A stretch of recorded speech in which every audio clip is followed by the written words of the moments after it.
Assalamualaikum warahmatullahi wabarakatuh. Alhamdulillahi rabbil alamin. Allahumma shalli ala sayyidina Muhammad wa alihi wa sahbihi ajma'in. Rabbi shrah li sadri wa yassir li amri wa hlul 'uqdatam min lisani yafqahu qawli, amma ba'd. Saudara-saudaraku santri yang dimuliakan Allah Ta'ala, pagi ini kita mulai membaca hadis pertama dari kitab Mukhtasar Ibni Abi Jamrah. Mudah-mudahan akan nanti bermanfaat untuk kita sebagai apa? Sebagai jalaan liqulubina, bisa menerangi hati kita, wa syifaan lidinina, dan sebagai obat untuk agama kita. Yang pertama, jalaan liqulubina, karena orang hidup itu banyak permasalahan yang dihadapi, banyak problematika yang muncul. Maka dengan membaca hadis ini mudah-mudahan Allah akan memberikan kita hati yang terang, bisa menyelesaikan berbagai masalah dengan ketenangan, dengan kebaikan dan kedamaian tanpa permusuhan. Kemudian yang kedua, penyakit agama. Ini yang pertama, tidak bisa baca Quran. Yang kedua, bisa baca Quran tapi gerotal-geradul, tidak jelas. Yang ketiga, bisa baca Quran bagus tapi tidak tahu artinya. Yang keempat, bisa tahu artinya, bacanya kurang bagus tapi tidak punya guru. Maka semua akan selesai dengan majelis ta'lim. Pelan-pelan kita mempelajari tilawatil Quran, pelan-pelan kita mempelajari isi kandungan Al-Quran. Bismillahirrahmanirrahim. Yang pertama diriwayatkan dari Sayyidah Aisyah Ummul Mukminin radhiyallahu an. Beliau menceritakan tentang permulaan Nabi Muhammad SAW mendapatkan wahyu. Diawali dari beliau bermimpi satu mimpi yang bagus di dalam tidur. Ya, Nabi bermimpi, tak pernah mimpi kecuali melihat seperti terangnya waktu subuh.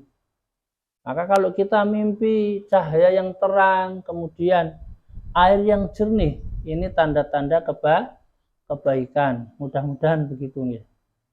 Kemudian setelah mimpi, Nabi ini berusaha mencari ketenangan, mencari, kalau sekarang ya, bermeditasi di Gua Hira beberapa malam.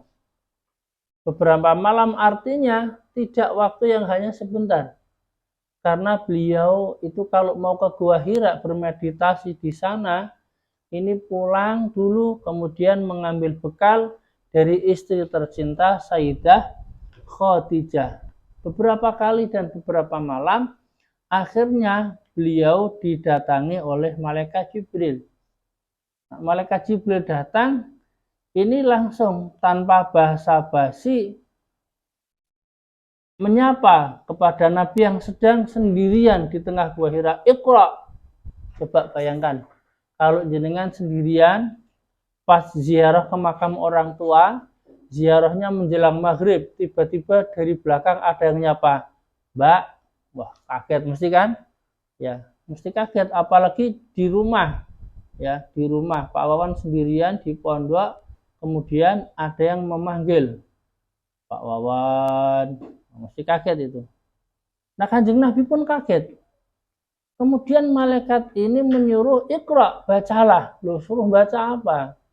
Padahal Nabi Muhammad terkenal sebagai ummi, an-nabiyil ummiyi, nabi yang tidak bisa membaca dan tidak bisa menulis. Artinya apa? Beliau bukan ilmuwan, tapi semua adalah dari Allah Subhanahu wa ta'ala. Al-Quran bukan karangan Nabi, Al-Quran bukan susunan Nabi, tapi murni wahyu dari Allah. Wa ma yantiqu 'anil hawa in huwa illa wahyun yuha. Semua yang disampaikan oleh Nabi Muhammad adalah wahyu dari Allah Subhanahu wa ta'ala.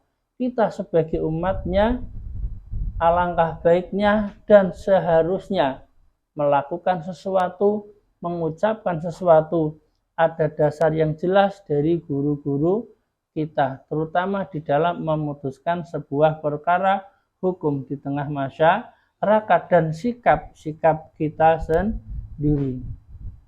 Nabi menjawab karena nggak tahu, ana biqori, aku tidak bisa baca ya fulan. Kemudian malaikat itu tiba-tiba mendekap Nabi, didekap sekuat-kuatnya. Maka Nabi tidak berdaya. Coba bayangkan, wes ketakutan disikap kenceng. Iqra ana biqari'in.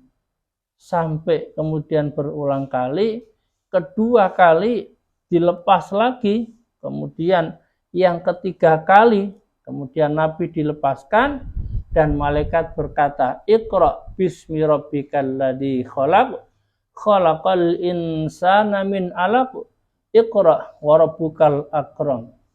Itu ayat yang pertama diterima Nabi Muhammad sallallahu alaihi wasallam. Kemudian setelah itu Nabi pulang, ketakutan, yarjufu fuaduh, hatinya gemetar ketakutan, ya nek cara kita keringet dinginnya luar biasa.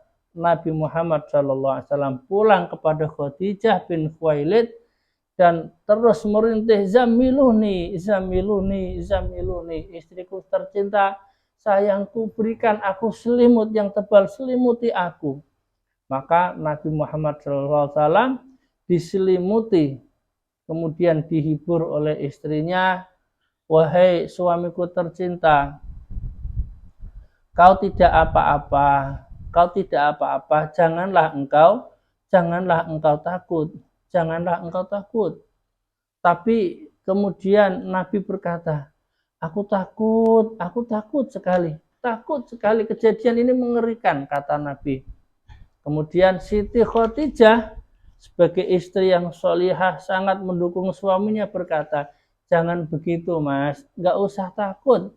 Apa gerangan yang menjadikan engkau susah? Karena aku tidak pernah menyusahkan orang selamanya. Engkau selalu menyambung tali silaturahim. Engkau selalu memikul beban orang lain, meringankan semuanya. Dan engkau selalu memberikan bantuan kepada siapapun. Engkau orang yang selalu peduli dalam berbagai bencana. Ya, inilah seorang istri yang luar biasa ketika suaminya mengalami problematika, dihibur dan dikuatkan hatinya. Maka Nabi Muhammad SAW pada akhirnya sukses menjadi seorang Nabi. Mudah-mudahan kita semua yang cowok-cowok akan mendapatkan istri yang sholihah, yang akan mendukung perjuangan suaminya. Nah, yang perempuan bisa ngaji terus sehingga menjadi istri yang sholihah, akan sukses bersama suaminya kelak masuk surga Allah Ta'ala. Amin ya Rabbal Alamin. Semoga bermanfaat. Assalamualaikum warahmatullahi wabarakatuh.